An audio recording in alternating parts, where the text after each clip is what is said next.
I'm Carolyn Morgan. I'm moderating the theatre this afternoon. In fact, I've been doing it all day, and tomorrow as well. So our next panel is on multi-platform international brands. And first of all, I'm going to introduce our moderator, Laurie Benson.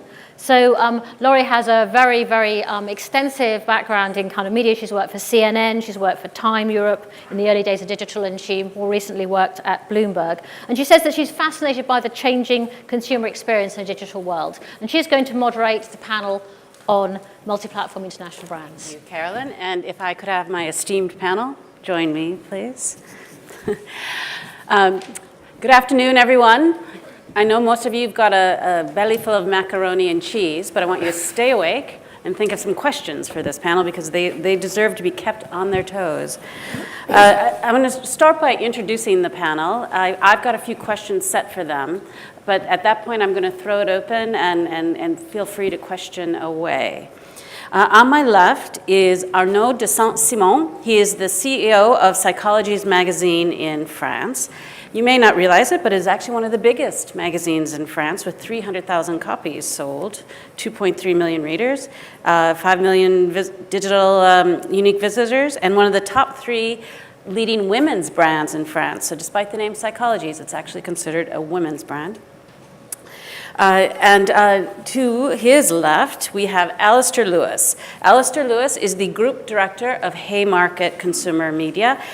That includes a portfolio of specialist consumer media brands, including the Lifestyle for Men Stuff magazine, and also the world's leading football magazine, 442. Be careful. Clearly not a football fanatic. Doesn't work. Yeah, okay, got it, okay.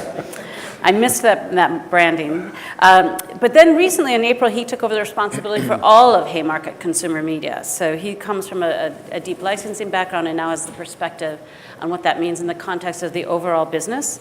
And to his left is Tim Hudson. Tim is the Director of International Licensing and Syndication for Immediate Media, the leading specialist interest content and platform company, the 3rd largest consumer publisher and one of the largest licensors of magazine media content in Europe. So 3 very experienced panelists on the topic of building multi-platform yet global international brands. I'm going to start with you, Alastair. Alastair, because I thought, or sorry, not you, Alastair. Sorry, I'm going to start with you, Arnaud. We can switch. No, Arnaud, it's you. You are next. 442 is fine. I was fascinated when we spoke before the conference started because you said something that really resonated, and I think the topic has been touched on a bit throughout the day today, but the way you phrased it was so interesting. When you said to me, you wanted to find brand extensions in areas where people are willing to pay. And all of us are so challenged with getting people to pay for our digital content. So I'm fascinated, maybe you can talk about your strategy and the areas you are actually moving into about taking your brand to places where they will pay you. Thank you. Hello. Sorry to interrupt the digestion process of the room. I will try to wake you up. I published this magazine. I'm showing this magazine because we sound like a specialized magazine, but it's a worldwide magazine published in UK with my beloved editor who's here, Susie.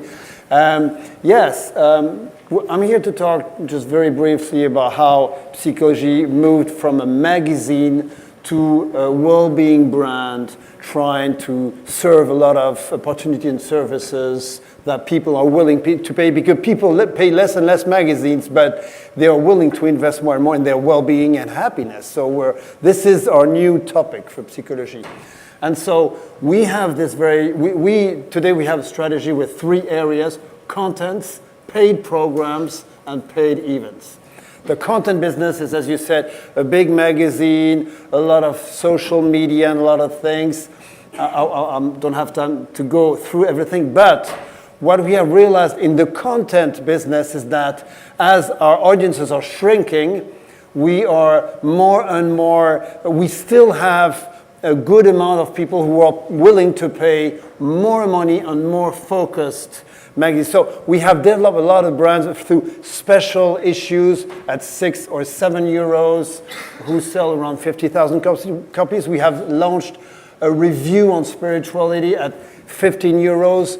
We are upselling the subscription process of Psychology in order to sell more and more content to the people who are already willing to pay subscription. So this is how we improve the number of contents that we sell to the people, not in terms of number, but in terms of offer and in terms of upselling to a certain audience. Then, I think we all know that the classical distribution content paid by the user and the advertisers is shrinking. So we are moving to a second activity, which is paid programs. People pay less and less contents, but they pay more and more money for their well-being. So we are shifting to apps, programs, services that are paid by the users and who deliver health, behavior, therapy, a lot of things that are paid either by the users, either by the shrinks who pay to be on our platforms. And I can go further on this.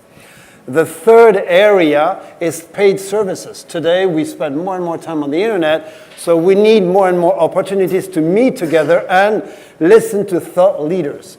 So today, this is the third area. We deliver a lot of events to an audience who is fond of well-being.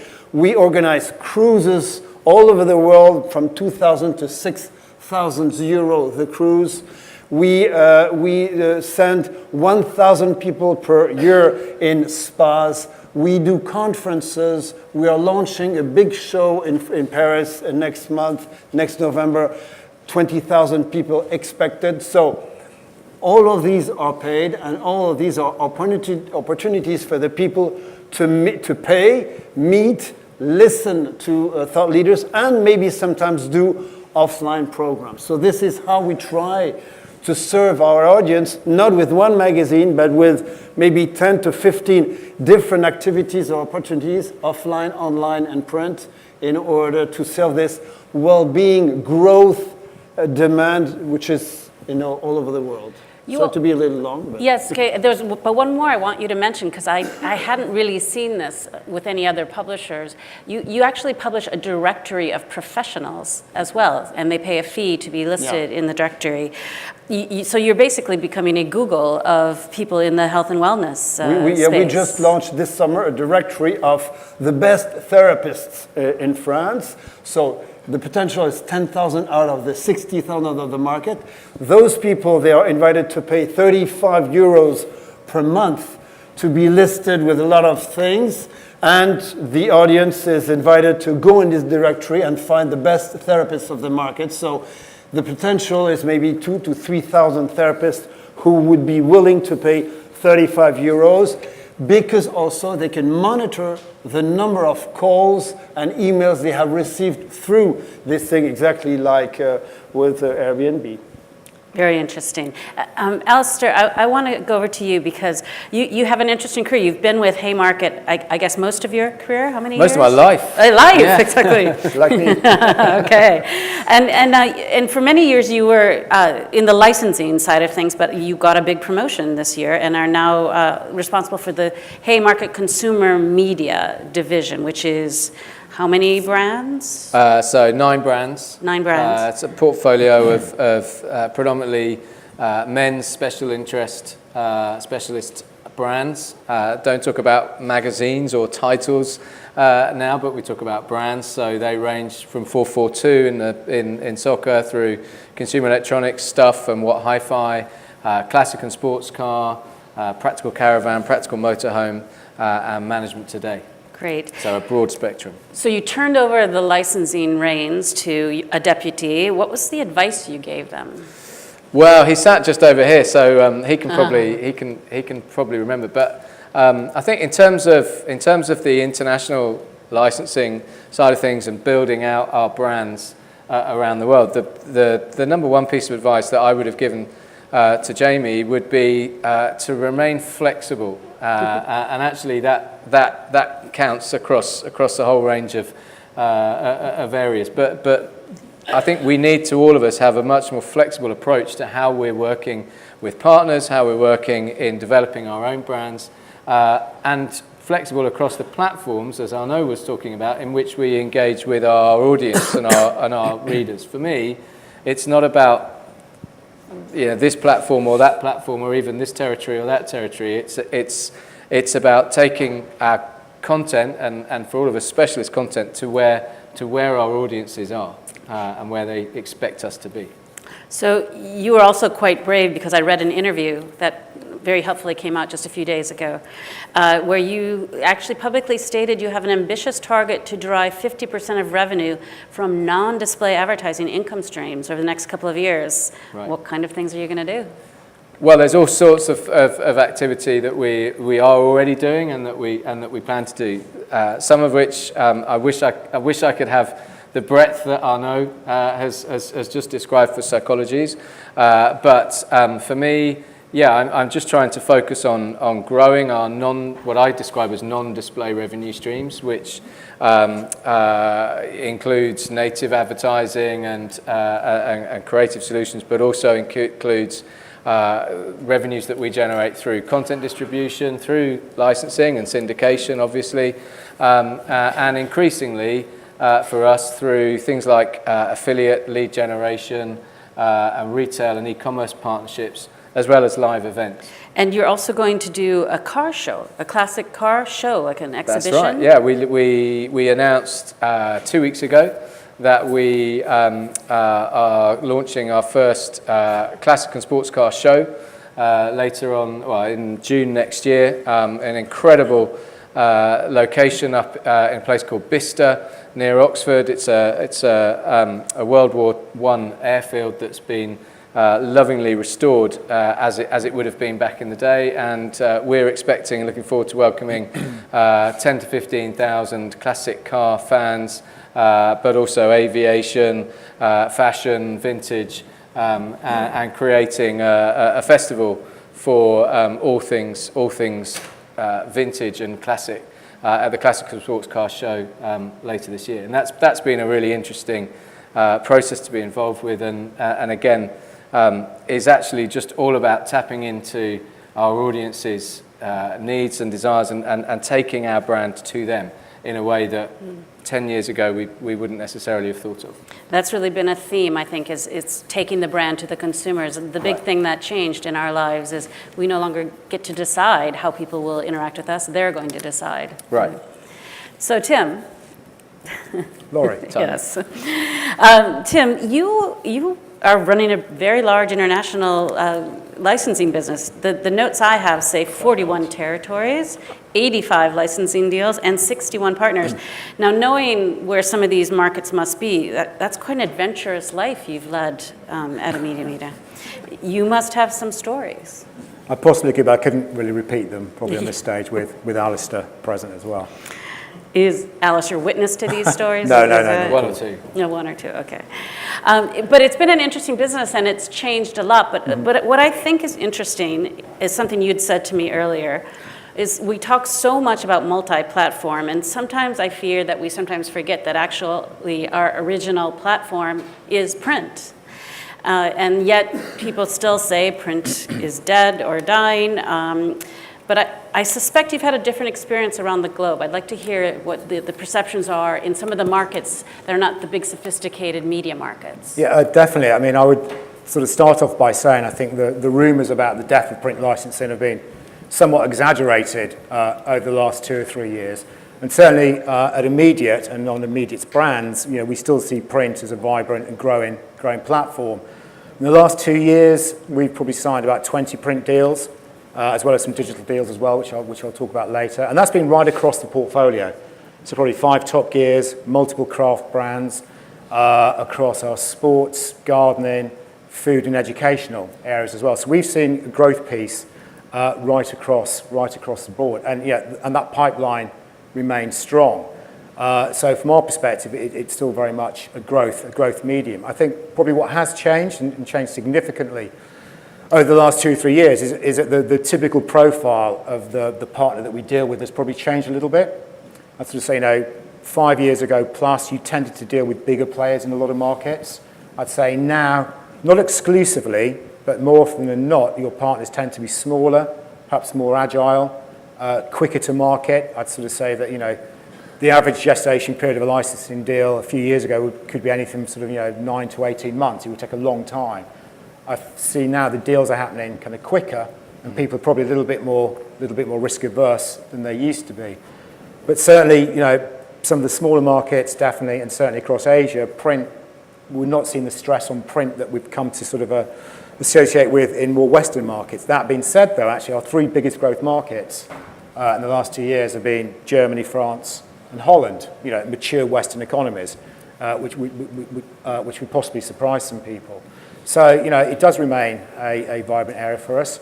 I mean, obviously, we still have a strategic focus on delivering digital revenues as well. But I think the difference there is digital is about scale. So I think really that growth will come from our bigger brands. So whether it's Top Gear, Good Food, Bike Radar, which is our cycling website, or Hitch, which is our digital wedding planning sites. I think that's where we're going to see a lot of growth. And also one other area that Alastair touched upon is events. That's an area we're seeing a big take-up and interest in from our partners. We run a very successful live event in Dubai for our Good Food brand, which has really ramped up over the last couple of years. And that's a significant revenue generator and also great for brand awareness. And we're looking to replicate that model across other territories. And I think we've got some really interesting opportunities around events with Top Gear as well. So events, from really kind of not really being particularly on the radar a couple of years ago, it's certainly come into the fore in the product mix when we speak with our partners. What was the genesis of your Dubai food event? Was it your partner who suggested you do it? Or did that come from you? Do you want to take credit for it? I think Chris Curran could take credit. He's the BBC client over there. They'd run a much smaller scale event, which had been kind of, had a degree of success, but it was a very small kind of B2B event. Then a new CEO came in. They had bigger plans. We were happy to go with those plans, really ramped up what we were doing and the scale of it. And Dubai is a wonderful kind of market to do that type of event in. Fantastic locations, large scale hotels, quite a vibrant restaurant and kind of social sort of scene. So it just works really, really well in that environment. So I'd like to throw this to all 3 of you. It sounds like you have your hands in a lot of different platforms and extensions. There's a real challenge, though, because I suspect for most of you, traditional print is still the main revenue provider. Would that be the case? Okay, so I'd like to hear how you manage that and how you manage with your stakeholders, et cetera, that very difficult dance of maintaining those revenues. Will they let them slip while you invest in your new extensions, or do those have to be maintained and grow, and you also have to create new extensions? That's a very good question, because I think that the difficulty for us is be focused on innovation and still, for 90% of the work, still do the traditional business. So we need to be on both areas, and we need also to drive slowly or quickly the people who do the traditional business in a new type of business, and then really change the organization of the company in order to motivate the people, in order to give meaning to what you're doing, in order to go through a test and learn policy, in order to adapt new way of working, work on a project management, adopt technologies like design thinking, go to on a very horizontal organization of the company instead of vertical. We talk a lot in those big conferences about innovations. We don't talk enough about how do we bring and take and carry and motivate the people to serve and be efficient in this very strong and sometimes frightening transformation. Yes. So Alastair, how do your corporate people feel about this, and what is the pressure on the traditional revenue stream versus you building new revenue streams? Well, clearly there's pressure on traditional revenue streams, but one of the things that I've tried to do at Haymarket is actually to stop differentiating between print and digital in that way, which is why I wanted to talk about non-display. So our ambition is to reach a point where we have 50% of our revenues coming from those non-display areas, 30% coming from what I call paid content, and 20% from traditional display advertising, and that's across live, digital, and print. So for me, that puts the focus on actually, if we look at paid content, the majority of that at the moment for us clearly is our newsstand and what you would describe as traditional print revenues. And if we're going to look for innovation and drive new revenues, we need to have a stable core in order to do that, and we need to have stability and contribution that is in line with the margins and all the boring things that those corporate people ask me about, in order to be able to look at more innovative approaches. But I feel that focusing on non-display, on paid content, and on display rather than on print versus digital versus live is a way that we can do that and retain the focus actually on delivering for our audiences and clients. Tim, how's it at Immediate? I think we try and focus on both. I think we try and have our cake and eat it, if I'm honest. But going back to a point I made earlier, I think really it's only across certain brands where you can have the scale to develop a sizable digital kind of business. And a case in point, we say we had our Top Gear conference 2 weeks ago at Goodwood, where we had 25 of our global partners join us. We spent about 50% of the conference focuses on some of what we're doing with the print product, and the remaining 50% was focused upon what we're doing across social, mobile, analytics, so on and so forth. And so, we definitely try and focus across the two, because I think, you need to be realistic that some markets with some brands, it's going to be difficult to deliver the scale. So website isn't necessarily the answer. And that's actually we're having some interesting conversations around social media, because then you can buy the scale through different platforms and social media. And, paid for content and sponsored content could be a new way of driving revenue from our partners. So that's something we're kind of at the fairly early stages of looking at. It sounds like what I'm hearing is that we thought that digital content, websites, et cetera, would be what took up the slack in print revenues, but in fact, it's something else completely. It's events and extensions, because the digital money isn't catching up to the degree we originally had hoped. To a degree. It depends. Yes. There are different markets, as Tim said. There are different sectors and different markets that have different opportunities. But we're looking at a launch which could well see a product launched without a website, a digital product launched without a website, but with a purely social and potentially live space attached to it. So, there's lots of younger people out there who divert away from websites, and who won't. My children don't type in URLs when they're using the internet. They're using their social channels and networks to find their way around the world. And I think again, it's about putting our content into those channels that our audiences are using. In digital, I'm competing with most of the major women's brands. So this is why, with some success, but with some threats too. So this is why we're shifting to serving online paid programs, services, and experiences where there is, first of all, money, secondly, less competition, and where we are leaders. Yeah, very interesting. There's 2 minutes left, so I want to give the audience a chance to grill this team as they would like. Do I have any questions out there?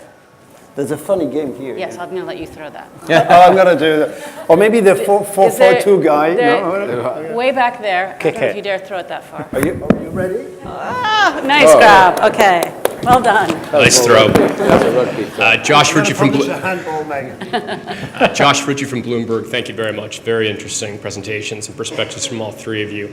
Can you just talk a bit about post-sale, right? You identify your partner, you sign the partner, you plan around a launch. How do you structure your teams in order to support the partners going forward? And are those teams dedicated to you, or do they cut across the broader organizations? At Immediate, we kind of split the team into three. There's effectively a commercial team with licensing managers that look after specific regions who actually will go out and do the deal. We then have two other kind of areas within the department. We have a partnerships team, and their responsibility really is to kind of handhold the partner during the launch process, provide them with any necessary media kits, provide them with any brand guidelines, any compliance issues if it's a BBC worldwide brand. And obviously that will be done in conjunction with the commercial, with the licensing manager as well. So quite a lot of work goes into that kind of fulfillment effort. We also have a team responsible for delivering the content using our digital asset management system as well, which sits within my department. So we try to have quite a holistic kind of approach, a commercial partnership, but also support content as well, because it is quite an involved process. Selling a license to somebody isn't like selling an ad page. Someone's making sometimes, an investment of several £100,000.